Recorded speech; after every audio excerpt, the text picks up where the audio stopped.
mostrar para vocês a fala dele agora aqui, ó. É ele que tá falando, olha isso aqui, ó. Essa matéria não é tão pacífica assim. Essa matéria já foi mudada e remudada e voltou-se à tese originária várias vezes. Primeiro, no meu modo de ver, se essa matéria fosse tão pacífica, depois da mudança do regimento, dias atrás, desse mês, 11 de março de 2025. Presta atenção. 11 de março de 2025. Eu votei na companhia de outros colegas e fiquei vencido. E por quê? Porque ou nós estamos julgando pessoas que não exercem mais função pública e não têm força prerrogativa no Supremo, ou nós estamos julgando pessoas que têm essa prerrogativa e o local correto seria, efetivamente, o plenário do Supremo Tribunal Federal. O fato de que há inúmeras ações que foram julgadas assim decorre exatamente de que o número de partes envolvidas nesse processo é multitudinário. Mas, se nós vamos analisar a história, desde a súmula 394, que dizia que não se poderia aplicar o foro por uma questão de isonomia, a autoridades públicas. Depois, a mudança de que autoridades deveriam submeter ao Supremo. Depois, mais uma vez, que não deveriam submeter ao Supremo. E agora, essa última fórmula da questão de ordem, no inquérito 4787, do qual restei vencido, reconheço, restei vencido, assentou-se efetivamente que, digamos assim, essa competência não prevaleceria e prevaleceria. Então, a questão... Total apoio ao ex-presidente Bolsonaro e que ele pode contar comigo sempre. Porque a gente mais vê na política é quando não tá legal, é o barco tá afundando, é a turma pegar e pular do barco. Eu afundo no barco. Eu sempre fui assim, sempre vou ser assim. Então que o presidente Bolsonaro pode sempre contar comigo agora e sempre. Vou estar sempre aqui honrando ele e defendendo a honra dele. E eu queria aqui mostrar para toda a população brasileira esse julgamento de hoje que está acontecendo. Isso não é eu que estou falando não, viu gente? Vou fazer questão de mostrar aqui. Se for o Fux. O Fux ontem também, que pediu vistas sobre o julgamento da Débora, que pode pegar aí 14 anos de prisão, por ter vindo aqui no STF, aqui nessa estátua que tem aqui maravilhosa, e ter colocado lá de batom, perder o mané, e ainda pagar 30 milhões de reais, né? Acho que teve consciência e pediu vista do que a justiça do Brasil vem fazendo durante esses anos. Isso deveria ser repercutido mundialmente. Uma mulher que veio aqui, uma mãe de família, trabalhadora, que eu fico vendo alguns canalhas ficar falando dela aqui, e olha que Deus descer aqui e abrir o livro de cada um, vai mostrar alguns livros aqui de alguns políticos desse Brasil que desviaram e roubaram dinheiro. Porque eu faço uma pergunta. O senhor Sérgio Cabral, que pegou uma condenação de 400 anos, e eu falo sempre aqui, para poder pagar essa condenação, ele tinha que ressuscitar no mínimo 4 vezes e ser bom de saúde para poder ressuscitar. Tá solto, livre, leve, solto, fazendo aí turnê, falando de filme, enchendo o saco e querendo ser candidato.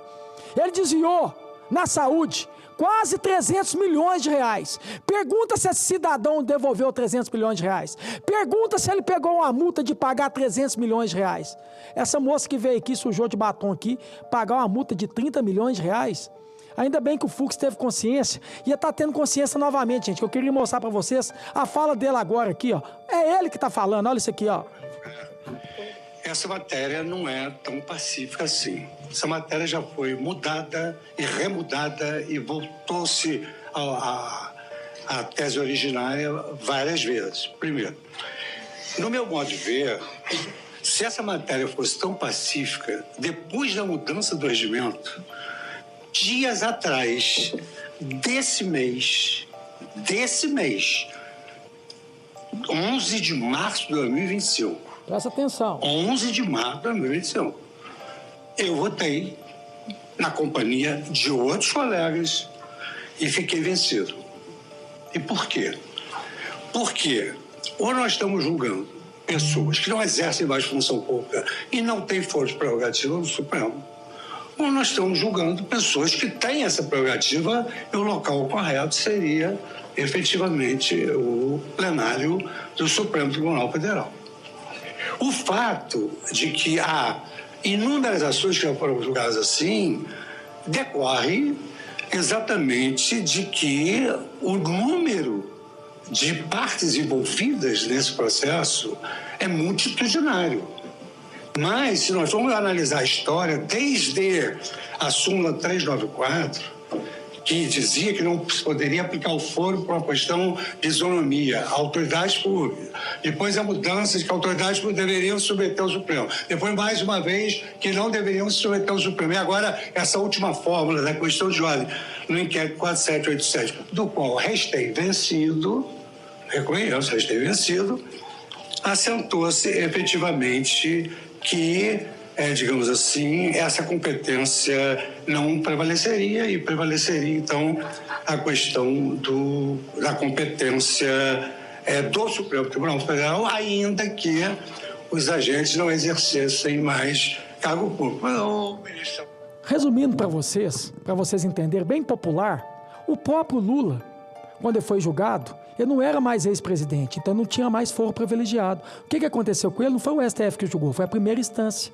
Sabe o que eles fizeram agora, que mostra a perseguição em cima do Bolsonaro? Agora em março, quase 10 dias antes desse julgamento, eles entraram com o regimento aqui, o regimento interno aqui, o entendimento que sim, poderia julgar agora também, para o Bolsonaro não ter mais foro privilegiado, daí o STF julgar. Quer dizer, na lógica, o Bolsonaro tinha que estar sendo julgado na primeira instância, porque não é mais presidente, ele não é mais autoridade, ele não tem mais foro privilegiado. Foi como aconteceu com Lula. Mas toda a perseguição em cima do ex-presidente Bolsonaro, eles entraram no entendimento aqui para poder sim, poder julgar agora. E não foi unânime não, viu? O próprio o Fux aqui fala isso, voto vencido. Então isso aqui, Fux, tem a mesma consciência que você teve com a questão da Débora, e peça vista amanhã sobre esse julgamento do Bolsonaro, que isso aqui é só perseguição. Eu não posso ter a caneta para fazer justiça, mas eu tenho a boca para poder combater injustiça, que minha boca chegue o mundo inteiro para mostrar o que eles estão fazendo com o ex-presidente Bolsonaro. É só perseguição. Isso aqui é só perseguição, é medo que tem para deixar o Bolsonaro ser candidato no ano que vem, e sabe que se o Bolsonaro for candidato no ano que vem, vai ganhar a eleição.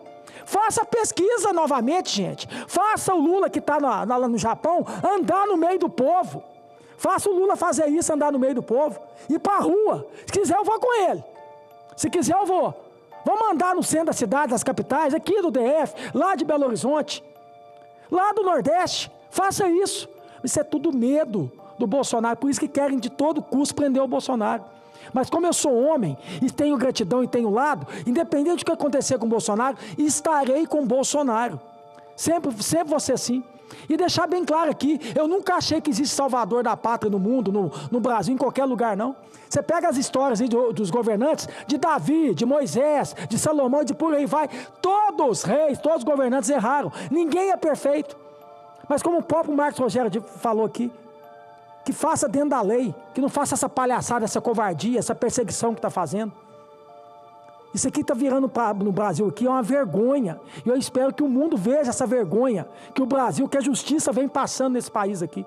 Pois eu não vou ficar calado.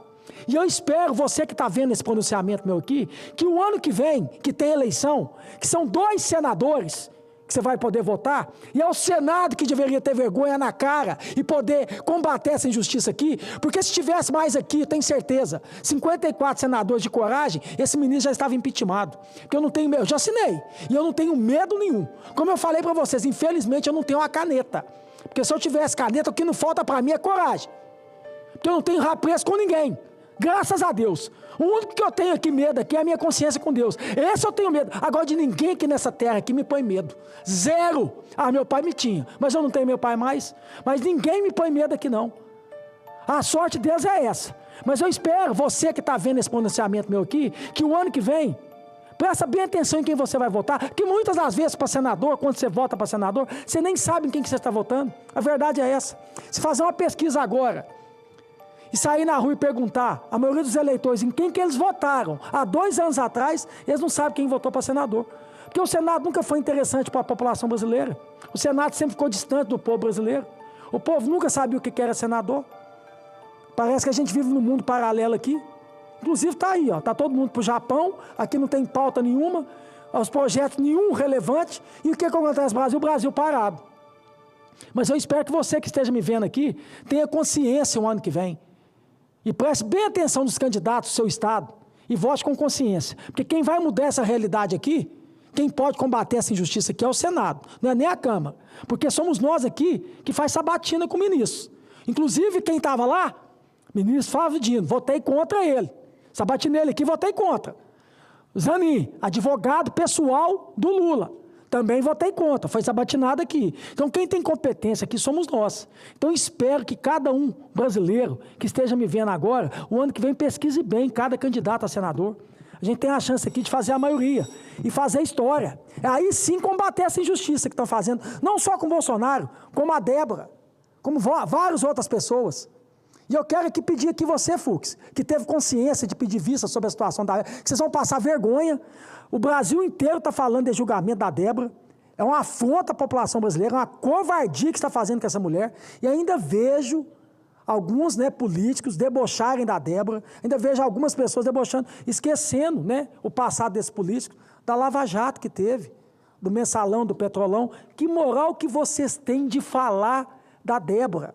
Ela sujou um patrimônio público. Muitos de vocês roubaram dinheiro público e falam na cara de vocês. Não tenho medo de vocês e me manda processar. Vem quente que eu estou fervendo. Não vou abaixar a cabeça para vocês. Não tenho medo de vocês. E cada hora que vocês vierem para falar mal de um cidadão brasileiro, de um trabalhador que pagou imposto rigorosamente em dia e ficou revoltado de ver esse país só aparecer em jornais, Jornal Nacional e por aí vai sempre falando é petrolão, é mensalão, é dinheiro na cueca, é dinheiro no apartamento, 50 milhões. Que moral que vocês têm de falar de um cara igual o Bolsonaro, que nos 4 anos ele não teve nada de corrupção? Que moral que vocês têm de falar da Débora? E eu espero que você que esteja vendo aqui, levante. A Débora tem que ser um sinônimo para nós aqui, simbolismo de liberdade para nós. Vamos defender a Débora. Vamos defender o Bolsonaro, sim. Pois eu vou fazer isso. Não tenho medo de vocês. Quero olhar bem na cara de vocês e falar isso. Vocês não têm moral para falar nada. Pegue o passado de vocês. E se a justiça não fazer nada com vocês, a hora que Deus descer aqui e abrir o livro de cada um, aí eu quero ver. Aí eu quero ver. Muito obrigado, senhor presidente.